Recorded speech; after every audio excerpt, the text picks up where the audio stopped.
വീട് ആണ് ഒരു മനുഷ്യൻ്റെ കേന്ദ്രം എന്ന് പറയുന്നത്. അറബി ഭാഷയിൽ വീടിന് പറയുന്ന ഒരു വാക്ക് ബൈത്ത് എന്നാണ്.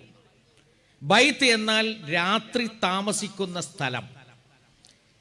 രാവ് വിശ്രമിക്കാനുള്ളതാണെന്ന് ഖുർആൻ പറയുന്നുണ്ട്, പകൽ പരിശ്രമിക്കാനുള്ളതാണ്.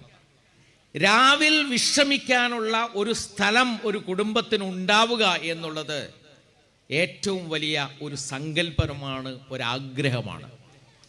ലക്ഷക്കണക്കായ കുടുംബങ്ങൾ ഇന്ത്യയിൽ സ്വന്തം വീടില്ലാതെ ജീവിച്ചുകൊണ്ടിരിക്കുന്നുണ്ട്. ചെറിയ ചെറിയ ചെറ്റക്കൂരകളിൽ താമസിക്കുന്ന വലിയ വലിയ ഗ്രാമങ്ങൾ നേരിട്ട് കാണാൻ അവസരം ലഭിച്ചിട്ടുള്ള ആളാണ് ഞാൻ. നിരവധി ഗ്രാമങ്ങൾ. കഴിഞ്ഞ മാസം ഒരു ഗ്രാമത്തിൽ പോയപ്പോൾ 10,000 ആളുകൾ താമസിക്കുന്ന ഒരു ഗ്രാമമാണ്. അതിൽ ഒരു ഇഷ്ടിക പോലും വെച്ച ഒരു വീട് പോലുമില്ല. പാതയോരത്ത് നിന്ന് കിട്ടുന്ന ഫ്ലക്സുകൾ ചെറിയ മുളങ്കമ്പുകൾ കൂട്ടി ചേർത്ത് അതിൻ്റെ മുകളിൽ വെച്ചുണ്ടാക്കുന്ന നൂറുകണക്കിന് വീടുകൾ നിരന്നു കിടക്കുന്ന ഗ്രാമങ്ങളിൽ സഞ്ചരിക്കുവാൻ അവസരമുണ്ടായിട്ടുള്ള എന്നെ സംബന്ധിച്ചിടത്തോളം വീട് എന്ന് പറയുന്നത് എത്ര വലിയ സ്വപ്നമാണ് എന്ന് മനസ്സിലാക്കാൻ കഴിയും.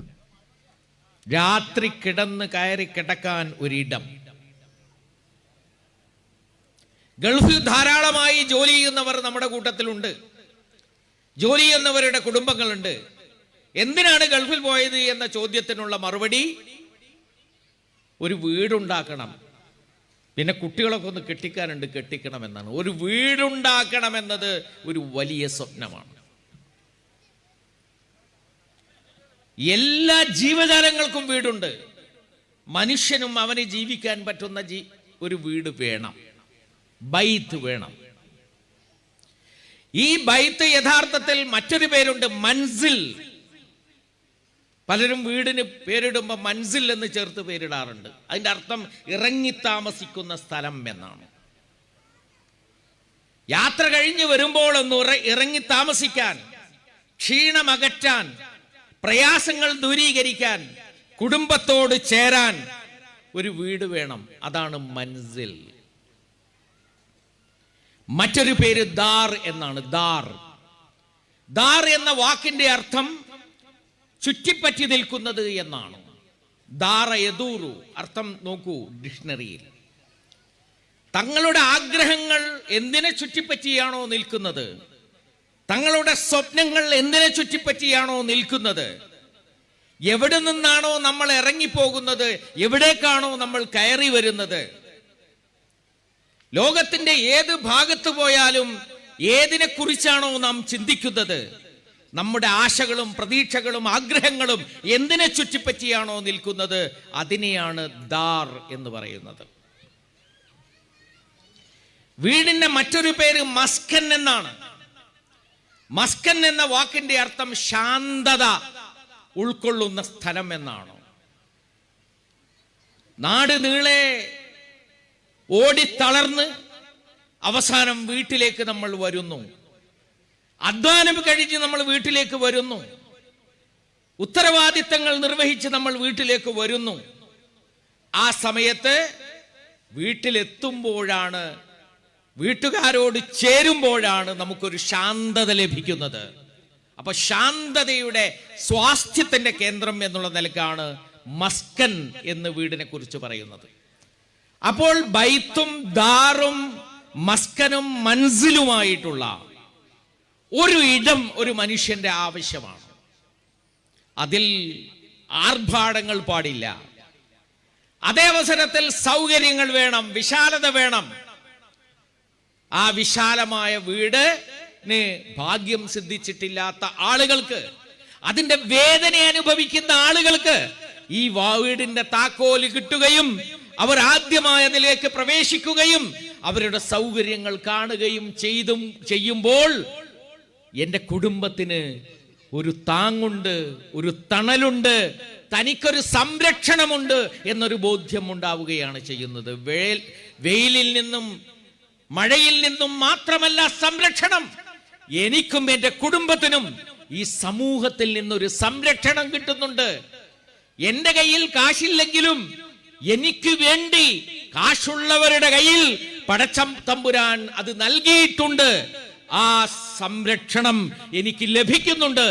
ഈ സ്വാസ്ഥ്യത്തിൽ നിന്നുകൊണ്ട് എനിക്കും കാശുണ്ടാക്കാം, എനിക്കും വെൽത്ത് ക്രിയേഷൻ നടത്താം, എനിക്ക് എൻ്റെ തലമുറക്ക് കൂടുതൽ സൗകര്യങ്ങൾ നൽകാം എന്ന് പറയുന്ന ഒരു ചിന്താഗതി വരുന്നതാണ് യഥാർത്ഥത്തിൽ ഇവിടെ ഏറ്റവും വലിയ പ്രശ്നം എന്ന് പറയുന്നത്. ഞാൻ വിചാരിക്കുന്നു പീപ്പിൾസ് വില്ലേജ് ഇങ്ങനെയുള്ള അനേകായിരം ആളുകളെ സഹായിച്ചിട്ടുണ്ട്. ആ സഹായത്തിന്റെ ഒരു ഭാഗം മാത്രമാണ് ഇവിടെ നിൽക്കുന്നത്. പീപ്പിൾ ഫൗണ്ടേഷന്റെ ഉത്തരവാദപ്പെട്ട ആളുകൾ ഇവിടെ വ്യക്തമാക്കിയ ഒരു കാര്യമുണ്ട്. എന്ന് പറഞ്ഞാൽ ഇവിടെ താമസിക്കുന്ന ഒരാളും ഒരു തരത്തിലുള്ള അന്യതാബോധത്തോടു കൂടി താമസിക്കേണ്ടതില്ല, അപകർഷതാബോധത്തോടു കൂടി താമസിക്കേണ്ടതില്ല. അവർക്ക് എവിടെന്നെങ്കിലും ദാനം കിട്ടിയതാണ് എന്ന് അവർ വിചാരിക്കേണ്ടതില്ല. ഇത് അവർക്കുള്ളതാണ്. അതോടൊപ്പം തന്നെ ഇത് ഉത്തരവാദിത്ത നിർവഹണത്തിന്റെ ഭാഗമായി വന്നു ചേർന്നതാണ്.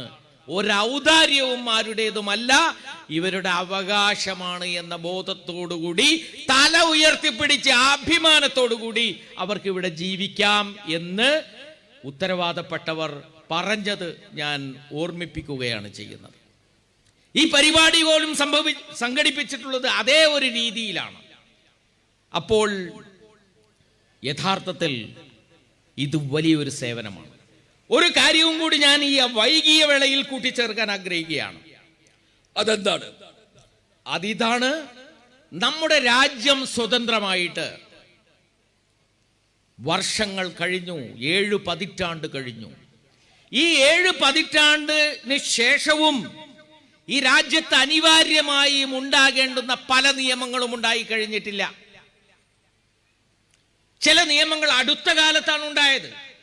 ഒരു ജനാധിപത്യ രാജ്യത്തിന്റെ ഏറ്റവും പ്രധാനപ്പെട്ട ഒരാവശ്യമാണ് സുതാര്യതയുണ്ടാവുക എന്നുള്ളത്.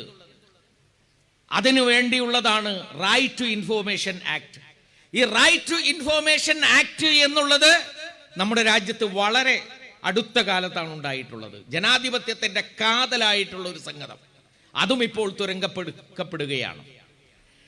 രണ്ടാമത്തെ സംഗതി, ഈ രാജ്യത്ത് ഫുഡ് ആക്ട് അല്ലെങ്കിൽ ഭക്ഷ്യസുരക്ഷാ നിയമം, ഓരോരുത്തർക്കും ഭക്ഷണം കഴിക്കാനുള്ള അർഹതയുണ്ട്, അവകാശമുണ്ട് എന്ന നിയമം അടുത്ത കാലത്താണ് പാസ്സാക്കപ്പെട്ടത്. ഇപ്പോഴും എല്ലാവർക്കും ചികിത്സ ആളുകളുടെ അവകാശമാണെന്ന് പറയുന്ന ഒരു ബില്ലുണ്ടായിട്ടില്ല.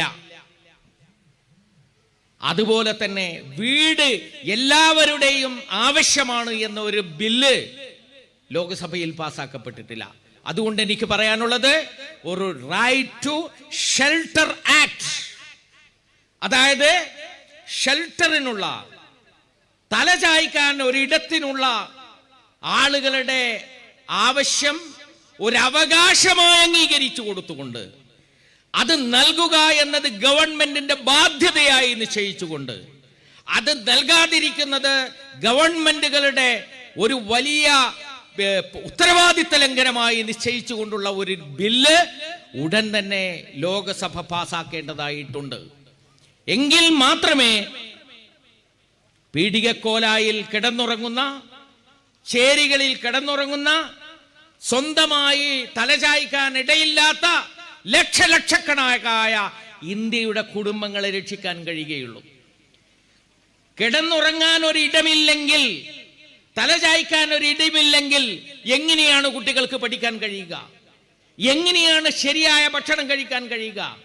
എങ്ങനെയാണ് ഒരു 8 മണിക്കൂറെങ്കിലും നമ്മുടെ കുട്ടികളെ ഉറക്കിക്കെടുത്താൻ കഴിയുക? അതുകൊണ്ട് മനുഷ്യാവകാശത്തിന്റെ, ജീവിക്കാനുള്ള അവകാശത്തിന്റെ ഏറ്റവും പ്രധാനപ്പെട്ട ഒരു ഭാഗമാണ് റൈറ്റ് ടു ഷെൽട്ടർ ആക്ട് എന്നതുകൊണ്ട് അത്തരത്തിലുള്ള ആക്ട് രൂപപ്പെടുത്തുവാൻ കേന്ദ്ര ഗവൺമെന്റ് മുന്നോട്ട് വരണമെന്നാണ് എനിക്ക് ഈ സന്ദർഭത്തിൽ പറയുവാനുള്ളത്. ഇവിടെ ജീവിക്കുന്നവരോട് എനിക്ക് പറയാനുള്ളത്, നിങ്ങൾ പരസ്പരം സ്നേഹിച്ചുകൊണ്ട് ജീവിക്കുക എന്നുള്ളതാണ്. സ്നേഹിച്ചുകൊണ്ട് ജീവിക്കുക. ഈ ഗ്രാമത്തിന്റെ സൗന്ദര്യം ഈ വീടുകളുടെ സൗന്ദര്യമല്ല, ഈ വീട്ടിൽ താമസിക്കുന്ന മനുഷ്യരുടെ സൗന്ദര്യമാണ്. വീട് എന്ന് പറയുന്നത് ഒരു കെട്ടിടമല്ല. വീട് എന്ന് പറയുന്നത് ആ കെട്ടിടത്തിൽ താമസിക്കുന്ന മനുഷ്യരാണ്. ആ മനുഷ്യരുടെ മേന്മയാണ് വീടിന്റെ മേന്മ എന്ന് പറയുന്നത്. ആ മനുഷ്യർ മേന്മയുള്ളവരാകുമ്പോഴാണ്, അവർ നല്ലവരായി തീരുമ്പോഴാണ്, പരസ്പരം സ്നേഹിക്കുന്നവരായി തീരുമ്പോഴാണ്, ചെറിയ ചെറിയ വാശികൾ കൊണ്ട് കലഹിക്കാതിരിക്കുമ്പോഴാണ് ഈ ഗ്രാമം ഒരു അനുഗ്രഹീതമായ ഗ്രാമമായി തീരുന്നത്. അനുഗ്രഹീതമായ ഗ്രാമമായി തീരുന്നത് എന്ന് ഞാൻ ഇവിടെ താമസിക്കാൻ പോകുന്ന കുടുംബങ്ങൾ ഈ ശബ്ദം ശ്രവിക്കുന്നുണ്ടെങ്കിൽ അവരോട് ഞാൻ പറയാൻ ആഗ്രഹിക്കുകയാണ്. അതുകൊണ്ട് ഓരോ കുടുംബത്തിലെയും അംഗങ്ങൾ പരസ്പരം വിട്ടുവീഴ്ചയോടും സ്നേഹത്തോടും കൂടി ജീവിക്കുക. ഈ കുടുംബങ്ങൾ തമ്മിലും വിട്ടുവീഴ്ചയോടുകൂടിയും സ്നേഹത്തോടുകൂടിയും ജീവിക്കുക. എന്തെങ്കിലും ചെറിയ ചെറിയ അസ്വാരസ്യം ഉണ്ടെങ്കിൽ നമ്മുടെ ഇടയിൽ നിന്ന് തന്നെ ആളുകൾ മുന്നോട്ട് വന്ന് അത് പെരുപ്പിക്കാനല്ല, അത് വർദ്ധിപ്പിക്കാനല്ല, അത് പടഞ്ഞു തീർക്കാൻ ശ്രമിക്കുക. എന്നിട്ട് ആരാണോ ഇതിന് സ്ഥലം നൽകിയത്, ആരാണോ ഇത്രയും വലിയ വീടുകൾ ഇവിടെ നിർമ്മിച്ചു നൽകിയത്, അവരുടെ സ്വപ്നങ്ങൾ സാക്ഷാത്കരിക്കാൻ ശ്രമിക്കുക. മാത്രമല്ല അത് ഒരനുഗ്രഹമായി വർത്തിക്കാനും ഇനിയും ഇത്തരത്തിലുള്ള മഹാസംരംഭങ്ങൾ ഉണ്ടാക്കുവാനുള്ള പ്രേരണയായി വർത്തിക്കുവാനും ഈ ഇവിടെ താമസിക്കുന്ന ആളുകൾക്ക് കഴിയും എന്ന് ഞാൻ വിചാരിക്കുകയാണ്. പടച്ച തമ്പുരാൻ അതിന് അനുഗ്രഹിക്കട്ടെ എന്ന് പ്രാർത്ഥിക്കുന്നു. ഞാൻ എൻ്റെ വാക്കുകൾ അവസാനിപ്പിക്കുകയാണ്. മറ്റൊരു കാര്യവും കൂടി സൂചിപ്പിക്കാനുള്ളത്, ഇതിൻ്റെ പിന്നിൽ പ്രവർത്തിച്ച കുറെ ആളുകളില്ലേ, ഒരുപാട് ആളുകളുണ്ട്. സ്ഥലം തന്നയാൾ ഇത് മാത്രമല്ല, എഞ്ചിനീയറുണ്ട്, പ്രോജക്റ്റ് മാനേജർ ഉണ്ടാകും, അതുപോലെ തന്നെ കഠിനമായി അധ്വാനിച്ച ഇസ്ലാമിക പ്രവർത്തകരായ ഇതിൻ്റെ പിന്നണിക്കാരുണ്ടാകും. അതിൽ ചെറുപ്പക്കാരുണ്ട്, പ്രായം ചെന്നവരുണ്ട്. അവരൊക്കെ അന്യദിക്കുകളിൽ നിന്ന് വന്ന് ഇവിടെ ദിവസങ്ങളോളം താമസിച്ച് ദിവസങ്ങളോളം അവിടെ സമയം ചെലവഴിച്ചുകൊണ്ടാണ് ഈ കാര്യം അവർ നിർവഹിച്ചിട്ടുള്ളത്. ഞാൻ പ്രാർത്ഥിക്കുകയാണ് അവർക്ക് വേണ്ടിയിട്ട്. പടച്ച തമ്പുരാൻ അവർക്കെല്ലാം അവരുടെ എല്ലാ പരിശ്രമങ്ങൾക്കും മതിയായ പ്രതിഫലം നൽകുമാറാകട്ടെ. ഈ പണി പൂർത്തീകരിക്കുവാൻ വേണ്ടി, ഇതിവിടെ സജ്ജമാക്കാൻ വേണ്ടി ചെലവഴിച്ച ഓരോ സെക്കൻഡും പുണ്യകർമ്മമായി പടച്ചവനെ നീ സ്വീകരിക്കണമേ തമ്പുരാനെ. ഞങ്ങളുടെ സഹപ്രവർത്തകർ, തൊഴിലാളികൾ ഇതിനു വേണ്ടി ഒഴുക്കിയിട്ടുള്ള ഓരോ തുള്ളി വിയർപ്പും പടച്ചവനെ നിന്റെ മാർഗത്തിലുള്ള അധ്വാന പരിശ്രമമായി സ്വീകരിക്കണമേ തമ്പുരാനെ.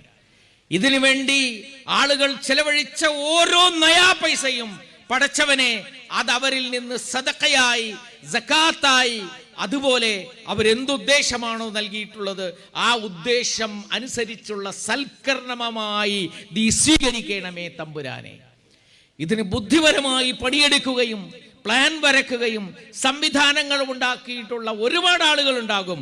അവർക്കെല്ലാം തന്നെ അവരുടെ ഓരോ കർമ്മത്തിൻ്റെയും, അവരനുഭവിച്ച ഓരോ വേദനയുടെയും, അവര് ചവിട്ടിത്താണ്ടിയ ഓരോ കാലടിയുടെയും, അവർ ചിന്തിച്ചു തീർത്ത ഓരോ മിനിറ്റിന്റെയും പ്രതിഫലം നീ അവർക്കെല്ലാവർക്കും നൽകണമേ തമ്പുരാനെ. അല്ലാഹുവേ, ഇത്രയും ഈ നട്ടപ്പാതിര നേരം വരെ ഇവിടെ ചെലവഴിച്ച നമ്മുടെ എല്ലാ സമയവും അല്ലാഹുവേ നീ സ്വാലിഹായ അമലായി സ്വീകരിക്കണമേ തമ്പുരാനെ. ഇതിൽ നിന്ന് പ്രചോദനം ഉൾക്കൊണ്ടുകൊണ്ട് ഒരു വീടായി, ഒരു റൂമായി, ഒരു വില്ലേജായി മറ്റുള്ളവർക്ക് നൽകാൻ ഉള്ള മനസ്സ്, അതിനുള്ള സൗകര്യം, അതിനുള്ള സാമ്പത്തിക സൗകര്യം പടച്ചവനെ നീ ഞങ്ങൾക്ക് നൽകണമേ തമ്പുരാനെ.